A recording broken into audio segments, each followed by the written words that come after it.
It is your girl Tatiana for Where is the Buzz TV, and I'm here with the lovely ladies of Motherland Fort Salem. How are you guys doing today? Awesome. Oh, good. Doing good, doing good. So I saw the first two episodes of season two, and right away we are getting to the good stuff. Super, super excited.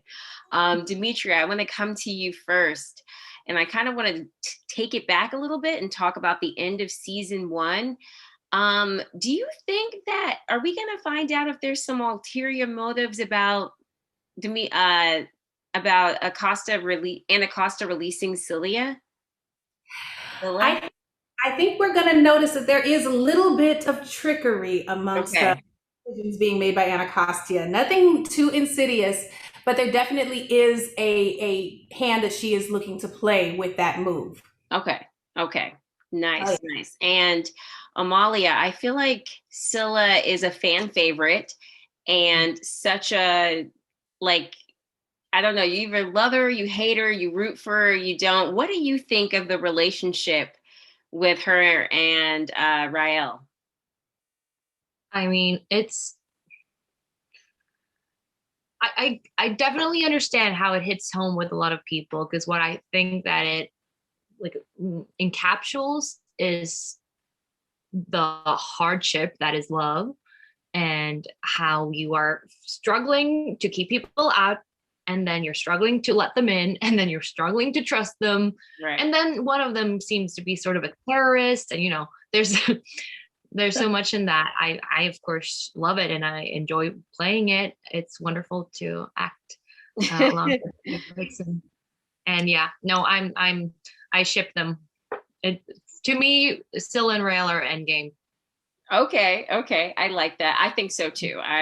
The chemistry and everything is just so undeniable on the screen. Um, and then Len, General Alder, she had to make a tough decision last season. Do you think that, how do you think she feels about that? And kind of where do we go on this trajectory in season two? And with the tough decision, you mean the Having to leave them behind while oh Abigail well and Rael died. well Alder, she's I think she's more than 400 years old or late in the 300s there and she's been doing this for such a long time that she's been in battle. She's been in battle so many times, and you lose recruits, you lose soldiers, and if I had to stay, I was jeopardizing the other lives with me. And as a leader at that time, you have to make quick and calculated decisions. I see how, the young recruits look at that and see it as a mistake or something that would go against the grain of what the military stands for. But coming from Alder's perspective, I think she does it from the best place and always, in the best interest for her recruits and of course herself in the military. Yeah, definitely. I can agree with that. I just know for fans, they were just like, oh, they're just gonna go and they're not gonna try to save them. Like, really, really big ending to season one. Into season two, I feel like we're more on an individual journey with all of the ladies in the show. What can you guys say about your characters' journeys without spoiling anything, obviously, about where they're at? Didi, you go. The face say anything. Who wants to go? You go, baby. Oh, right. Do that, Mom. As it pertains to Anacostia, Anacostia is having to shift focus from loyalty to the military, loyalty to General Alder, and she's having to go introspectively and find loyalty to truth. Her main focus is not a person, a thing, a plot. It is literally just getting to the heart and soul of what is real and true and how it best serves everybody. She's trying to be the compass still, just in a different way. Her needle is directly facing north versus, spinning around towards whoever may need guidance. Right. What she's doing is deviating from her normally scheduled programs. She is no longer taking orders and abiding by the rules. She's gone a little bit rogue, which has been so fun to do. And she's making allies along the way, you know, a couple of them very unexpectedly. So we'll see a couple of transitions, a couple of unique moves for Anacostia's character in this season. And she's getting a bit more gritty. Okay. What about you, Amalia? What's up with Scylla this season? Well, what's up with Scylla? When we leave her in season 1, she's in shock because she's just found out that the leader of the spree, like her leader, her boss, is her to be mother-in-law, right, in her opinion. And I would say that Scylla in a way has to reconsider. She needs to get her priorities straight, and I wouldn't say that her compass is as clear as Anacostia's, maybe. But she's definitely out there to do good, and she might be a bit stubborn and inflexible when it comes to working along with other people. She likes to do things her way because she's kind of got this, you know, armor against the world and other people, but she'll have to reconsider that too. And you know, the new threat, or the old threat, the ancient threat, Camarilla, leaves no witch unaffected. Right. So it forces us all to take new stands and to develop. It's sounds like a wild ride. What about you, Len?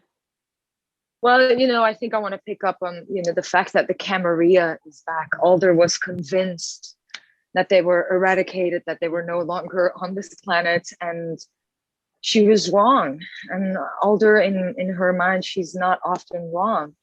And besides that makes the stakes so high. Her right hand, Anacostia, is all of a sudden not there. And I think for Alder, that's the first little crack that happens, where she goes, wait a minute, what's happening? Because if my most trusted person starts questioning my motives and actions, I think she is almost confronted with herself by Anacostia's move that she makes. And I think she's overwhelmed. And I think you'll see Alder for the first time when she's alone. I think that's a moment in her bed for the first time you see someone who's very worried and has so much on her plate that it's almost where do you begin? And if you have so many people starting to question you as a leader, you gotta go like, okay, how am I going to tackle all of that, especially when you feel that you've come to fall alone. Yeah, so lots of different journeys for the ladies in season 2 for sure. And even just talking about season 2, I know like the fans were asking for it, they were ready, it's finally here. What do you hope that the fans get out of season 2? Well, I hope that they get something unexpected and fulfilling, because that's what I feel like season 2 is. It was a joy to read the scripts, to see all these different storylines and how the characters keep on developing and what they find in themselves and in each other. And I think the fans are going to love it. I also think in a way that the show is kind of maturing with the fan base. And I hope that with season 2, we are paying our respect, or not respect, but that we're still attracting the same fans, that they are going to love it for, and it's going to be what they recognize in a sense, but also, we'll surprise them in a way and maybe attract some new ones who haven't had a look at it yet, because there's some new elements that I think are gonna, I don't know, maybe not broaden our fan base, but there's going to be new elements that I think are going to attract new people.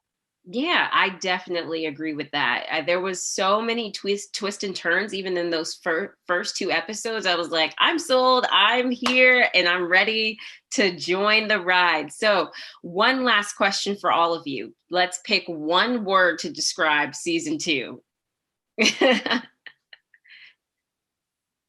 Demetria's giving me a face like. One word.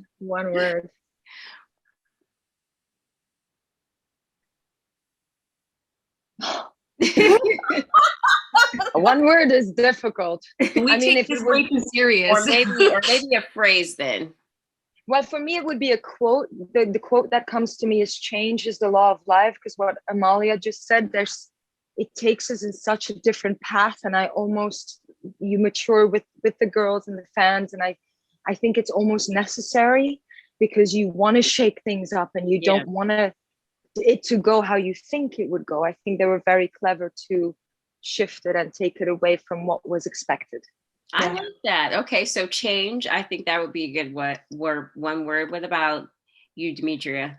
Now she got to do a phrase. I can't do it. I got to do. No, you could do a phrase. You can do a phrase. Thank you. I would say to thine own self be true.